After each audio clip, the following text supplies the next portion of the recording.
بحبنا لدعوتي لله بسم الله الرحمن الرحيم الحمد لله رب العالمين وصلى الله وسلم على نبينا محمد وعلى آله وصحابته ومن تبعهم بإحسان إلى يوم الدين أما بعد فالسلام عليكم ورحمة الله وبركاته. Nous allons continuer l'explication du livre La croyance des gens de la Sunna et du consensus par le cheikh Mohammed ibn Salih al-Uthaymin rahimahullah. Le cheikh nous dit: nous croyons qu'Allah le Très-Haut agrée tout ce qu'il a ordonné et comme acte et parole, et qu'il déteste tout ce qu'il a interdit. قال الله تعالى إن تكفروا فإن الله غني عنكم ولا يرضى لعباده الكفر وإن تشكروا يرضه لكم. Si vous ne croyez pas, Allah se passe largement de vous. Il n'agrée pas pour ses serviteurs la mécréance. Et si vous êtes reconnaissant, il l'agrée pour vous. وقال تعالى ولكن كره الله بعاثهم فثبطهم وقيل قعودوا مع القاعدين. Mais Allah détesta leur départ pour la guerre sainte. Il les a donc rendus paresseux et il leur fut dit: restez avec ceux qui restent. Donc Allah agrée tout ce qu'il a ordonné, comme acte et parole, comme acte qu'on réalise avec les membres ou comme acte qu'on réalise avec le cœur, comme le fait de placer sa confiance en Allah par exemple.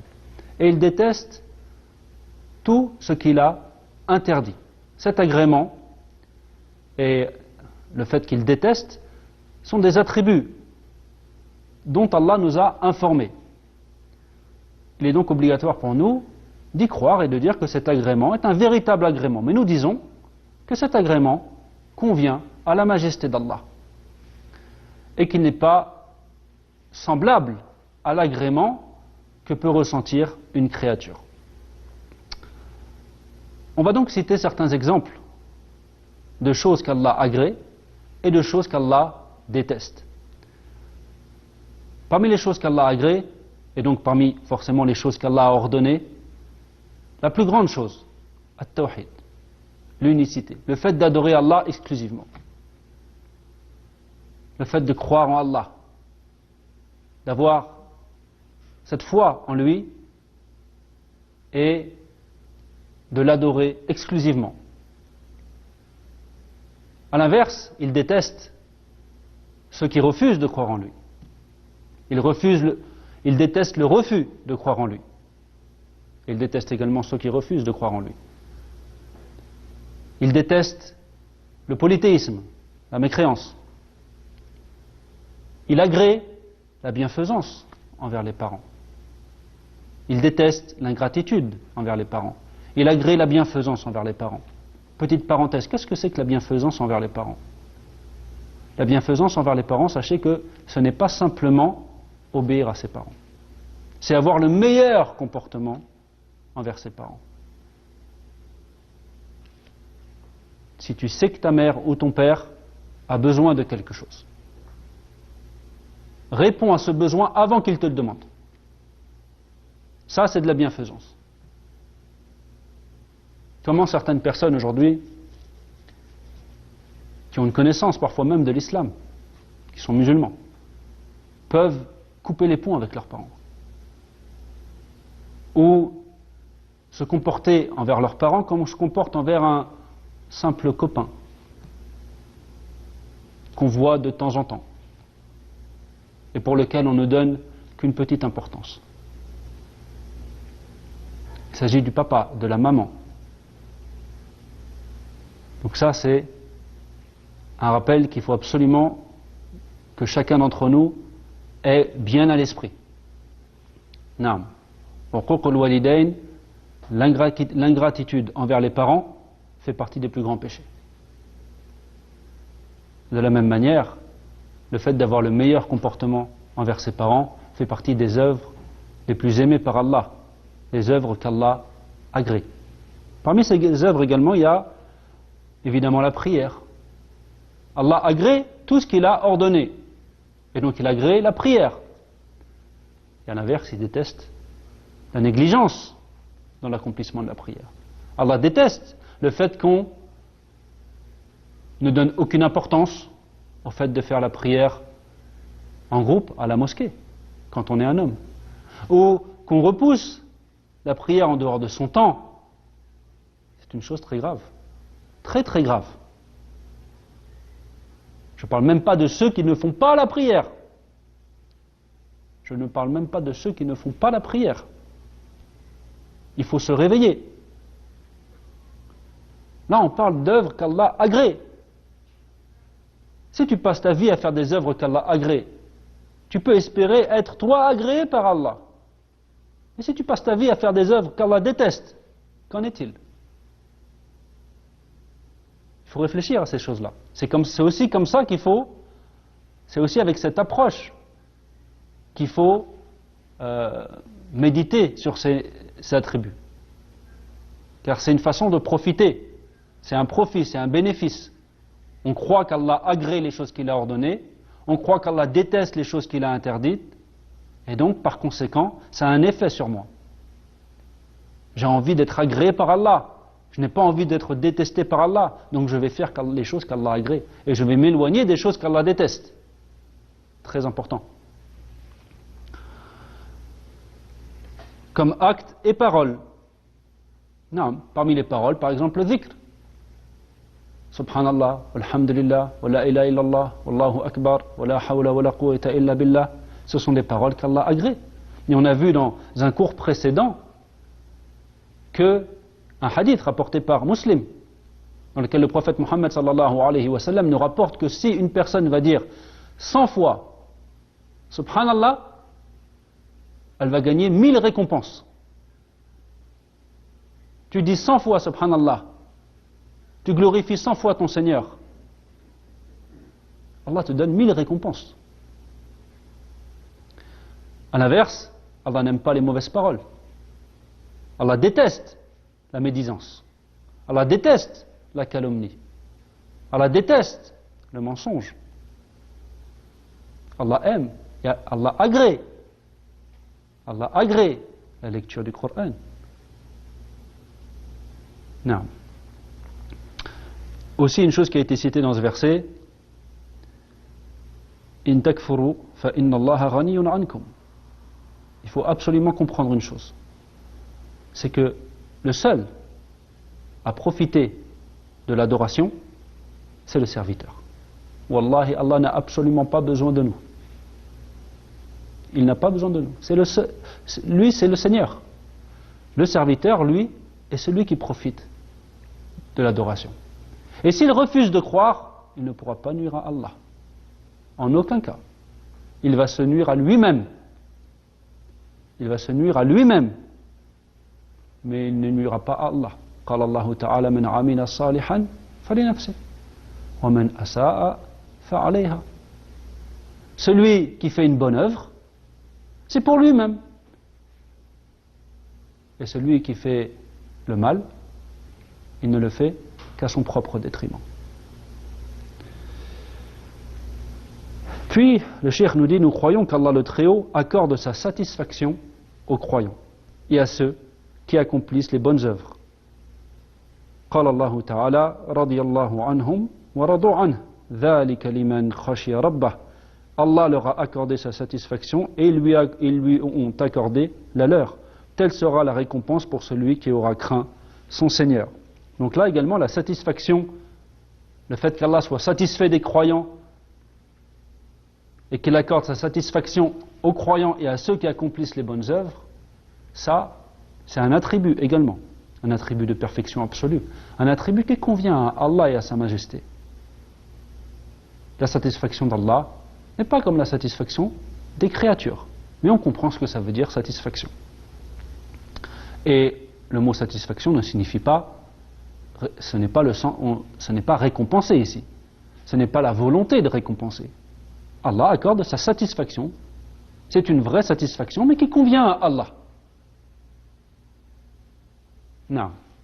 Comme nous le disons, pour chaque attribut qu'Allah a affirmé pour son être, ou que le messager d'Allah sallallahu alayhi wa sallam a affirmé pour Allah subhanahu wa ta'ala.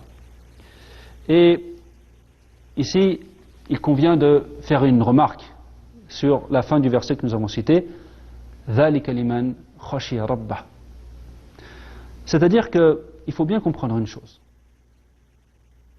C'est vrai que nul ne rentrera au paradis par ses œuvres.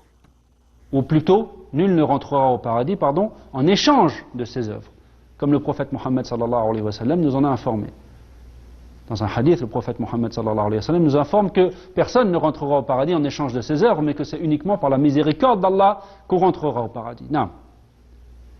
Mais ça ne signifie pas qu'on ne doit pas faire les causes. Parce que le croyant rentrera certes par la miséricorde d'Allah, mais cette miséricorde, il faut faire les causes pour l'obtenir. Et les causes, c'est les bonnes œuvres. Et je mets un trait où je souligne cette chose-là, parce qu'il y a des gens aujourd'hui qui s'imaginent que ne rien faire, ou que de vivre dans la désobéissance, sans donner d'importance à l'obéissance à Allah, est un chemin qui peut mener au paradis. Évidemment, ils ne le disent pas explicitement, mais quand on voit leurs actions, c'est ce qu'on se dit. On se dit, et parfois même quand on écoute leurs paroles, ils minimisent certains péchés.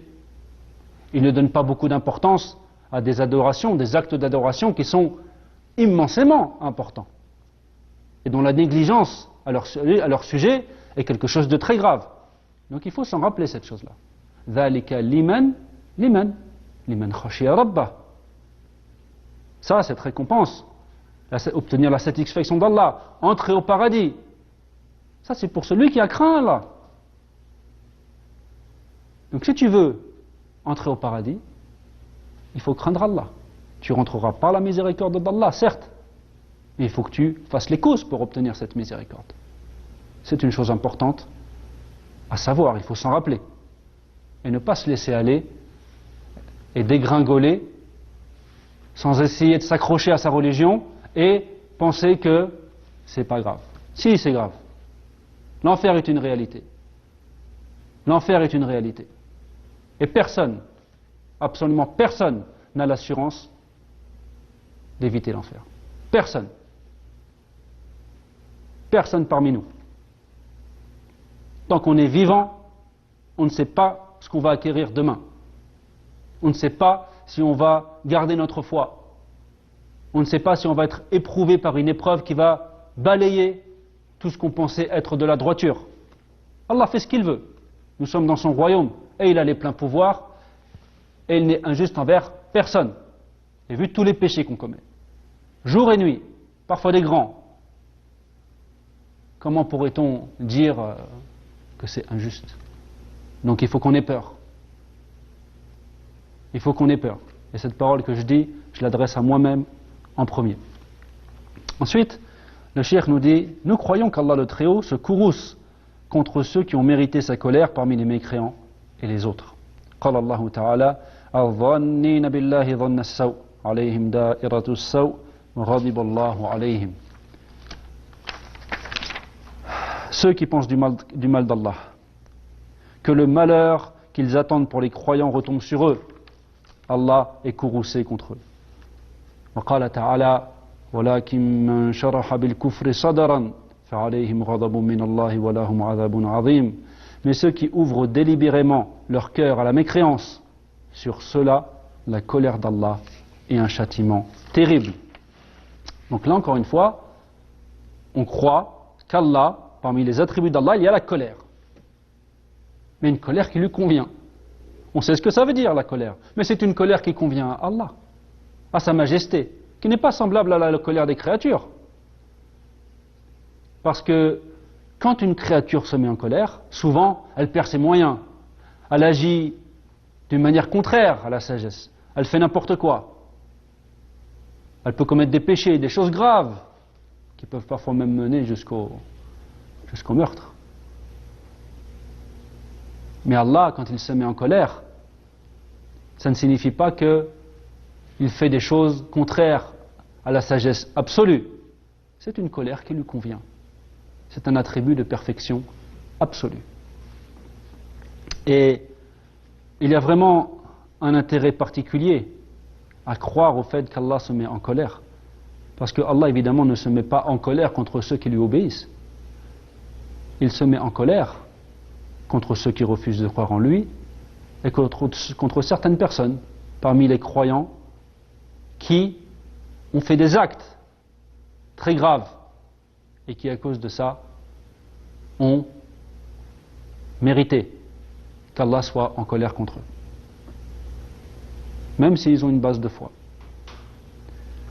Ils ont aussi une part de la colère d'Allah en fonction de leur désobéissance et de la gravité du mal qu'ils ont fait. Ça, c'est une chose qu'il faut se rappeler. Pourquoi ?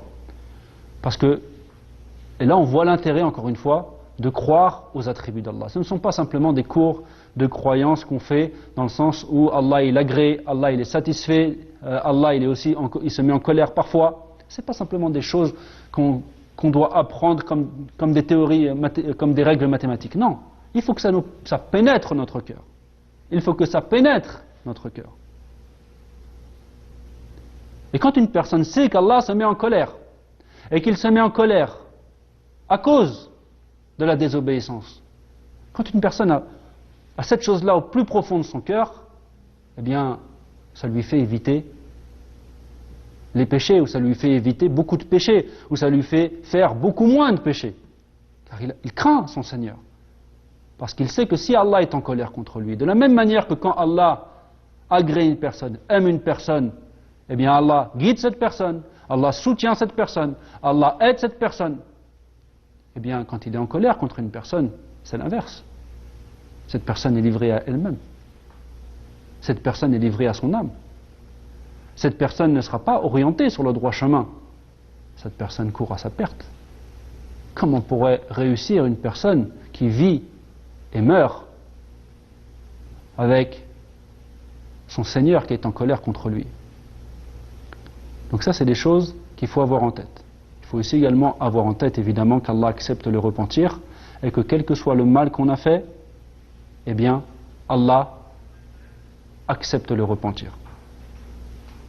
Donc, ça, c'est aussi une chose importante qu'il faut souligner. On parle de la colère d'Allah, on parle de péchés, à cause desquels un serviteur peut encourir la colère d'Allah, mais aussi, et il faut le comprendre, Allah accepte le repentir et pardonne.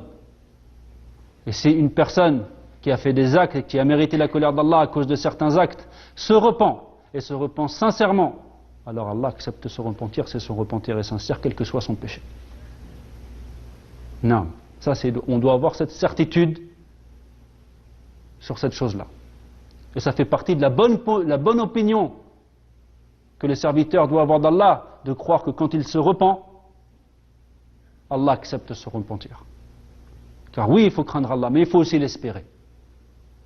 La bonne opinion sur Allah. Non. D'ailleurs, il y a un frère qui a fait l'explication d'un livre d'Ibn Abi Dunya au sujet de la bonne opinion d'Allah. C'est le frère Sofiane Abou Ayoub. Et vous pourrez, je pense, trouver sur sa chaîne l'explication de ce livre en une trentaine de cours. Ce sont des cours qui me semblent profitables pour nous tous. Ensuite, le cheikh nous dit, nous croyons qu'Allah le Très-Haut possède un visage plein de majesté et digne de vénération. يقول الله تعالى ويبقى وجه ربك ذو الجلال والإكرام. Seul subsistera le visage de ton Seigneur plein de majesté et de noblesse. Donc, ici, le cheikh nous explique que Allah a un visage. Et on va dire, comme on dit pour tous les attributs d'Allah. Allah a un visage qui lui convient, qui convient à sa majesté. On comprend ce que signifie le mot visage. Mais est-ce que c'est un visage semblable à celui des créatures? Évidemment que non. Regardez. Est-ce que l'homme a un visage? Il a un visage. Est-ce que le lion a un visage? Il a un visage. Est-ce que l'ours a un visage? Il a un visage. Est-ce que le poisson a un visage? Il a un visage. Toutes ces créatures ont un visage. Est-ce que le visage de l'homme, du poisson, du lion sont identiques? Sont semblables? Non, ils sont différents. Ça, c'est entre les créatures. Imaginez-vous entre la différence qu'il peut y avoir entre la créature et le créateur. Ça n'a rien à voir. Mais on comprend ce que signifie le mot visage. Donc, On dit qu'Allah a un visage. Et on ne le dit pas de notre tête. On le dit parce que c'est Allah lui-même qui nous informe de cette chose-là. Et que quand on lit le verset, eh bien, on comprend le verset, on comprend selon ce verset qu'Allah a un visage. C'est de cette manière-là que le prophète Mohammed sallallahu alayhi wa sallam a compris le verset, que les compagnons radiyallahu anhum ont compris le verset, que leurs élèves ont compris le verset, que les élèves de leurs élèves ont compris le verset. Ils sont unanimes sur ça, comme on le sait. Parce que personne parmi eux n'a dit il ne faut pas comprendre le verset d'une manière apparente avec le sens qui apparaît de ce verset, il faut le comprendre d'une autre façon. Personne n'a dit ça. Donc nous savons qu'ils sont unanimes sur le fait de dire qu'Allah a un visage. Non. Et le cheikh nous dit également, nous croyons qu'Allah le Très-Haut possède deux mains généreuses et immenses. قال الله تعالى بل يداه مبسوطتان ينفق كيف يشاء. Au contraire, ses deux mains sont largement ouvertes. Il distribue ses dons comme il veut. وقال تعالى وما قدر الله حق قدره والأرض جميعا قبضته يوم القيامة والسماوات مطويات بيمينه سبحانه وتعالى عما يشركون. Ils n'ont pas estimé Allah comme il devrait l'être, alors qu'il rassemblera la terre entière dans une poignée le jour de la résurrection et les cieux seront pliés dans sa main droite. Gloire à lui, il est au-dessus de ce qui lui associe. Non. Et là, on va dire au sujet des deux mains d'Allah exactement ce qu'on a dit au sujet du visage. Premièrement, Allah nous informe qu'il a deux mains. Il nous informe qu'il a deux mains. On dit qu'Allah a deux mains qui lui conviennent et qui conviennent à sa majesté. Que ce ne sont pas deux mains qui sont semblables à celles des créatures, mais qui conviennent à sa majesté. Nous croyons cette chose-là. Pourquoi ? Parce qu'il nous en a informé, tout simplement. C'est notre devoir en tant que créature. Parmi les choses qu'Allah a créées, le fait que nous croyons les informations qu'il nous a données dans son livre. Donc nous disons qu'Allah a un visage, nous disons qu'Allah a deux mains, nous disons qu'Allah agrée ce qu'il a ordonné, qu'il déteste ce qu'il a interdit. Nous croyons qu'Allah se met en colère contre ceux qui refusent de croire et contre certaines personnes qui méritent sa colère parmi ceux qui commettent des péchés graves ou qui font des choses graves. Toutes ces choses-là, nous y croyons, mais nous disons ces attributs sont des attributs de perfection absolue qui conviennent à Allah et qui conviennent à sa majesté. Voici la façon de croire en ces attributs, la façon de Ahl Sunnah wal Jama'a, la façon des gens de la Sunna et de la Sunna de croire à ces attributs. On demande à Allah subhanahu wa ta'ala qu'il nous permette de comprendre notre croyance d'une manière correcte et qu'il nous imprègne de cette croyance et qu'il nous permette de le craindre comme il agrée. هذا والله أعلم وصلى الله وسلم على نبينا محمد والسلام عليكم ورحمة الله وبركاته. الهداية والتقى وللطريق كي أراه يطير